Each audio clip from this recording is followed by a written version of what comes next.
రవికుంకని British సామ్రాజ్యాన్ని గడగడలాడించిన వ్యక్తి, అరుదైన వ్యక్తి సుభాష్ చంద్రబోస్ లాంటి వాళ్ళు నభూతో నా భవిష్యత్తు. ప్రపంచంలోనే ఇలాంటి లీడరు, ఇలాంటి త్యాగధనుడు ఎవరూ లేరు. ఇవాళ జరిగిన మోసము, ఆనాడు భారతీయులలో అనైక్యత ఉండడం వల్ల మనకు స్వాతంత్ర్యము 5 సంవత్సరాలు 1947లో వచ్చింది కాదండి, 1942లోనే మనకు స్వాతంత్ర్యం వచ్చేది. ఆనాడి అతివాదులు మితవాదులని బ్రిటిష్ వాళ్ళు తొత్తులుగా ఉన్న వాళ్ళ వల్ల 5 సంవత్సరాలు లేట్ అయింది.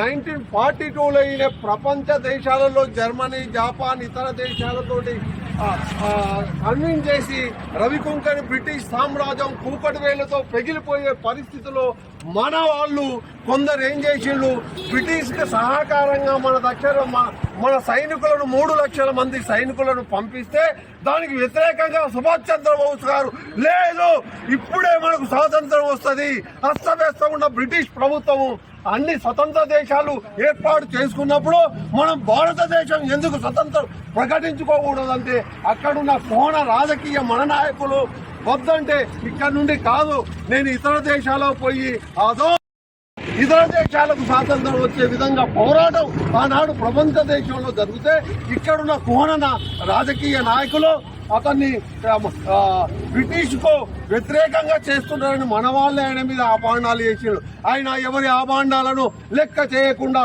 స్వతంత్ర పార్టీని ఏర్పాటు చేసి బ్రిటిష్ సామ్రాజ్యాన్ని గడగడలాడించిండు. ఆయన మరణాన్ని ఇప్పటికి కూడా మనం ధృవీకరించుకోలేని పరిస్థితి ఉండము. విమాన ప్రమాదంలో చనిపోయిండు అని ఉన్నది కానీ కరెక్ట్ గా తెలియదు. ఈనాడు నివాళులు అర్పించవలసింది మన సుభాష్ చంద్రబోస్ గారికి తప్ప ఈ కోణ రాజకీయ నాయకులకు కాదు. ఇవాళ ప్రతి ఒక్కరు కూడా సుభాష్ చంద్రబోస్ గారిని ఆదర్శంగా తీసుకొని ముందుకెళ్లాలి.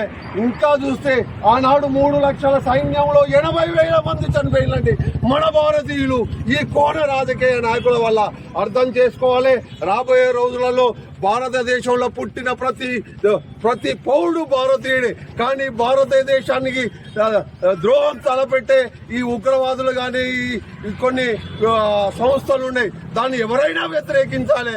భారతదేశంలో కులం మతం లేకుండా భారతదేశంలో పుట్టిన ప్రతి పౌరుడు భారతీయుడే. దీన్ని గమనించి రాబోయే రోజులలో సుభాష్ చంద్రబోస్ గారిని మనం ఎంత సెల్యూట్ కొట్టినా కూడా తక్కువే. ఈ కోణ రాజకీయ నాయకుల వల్ల ఇదే ఈయన కుటుంబం మీద ఈ ప్రభుత్వంలో 30 సంవత్సరాలు డేగ కండేసింది.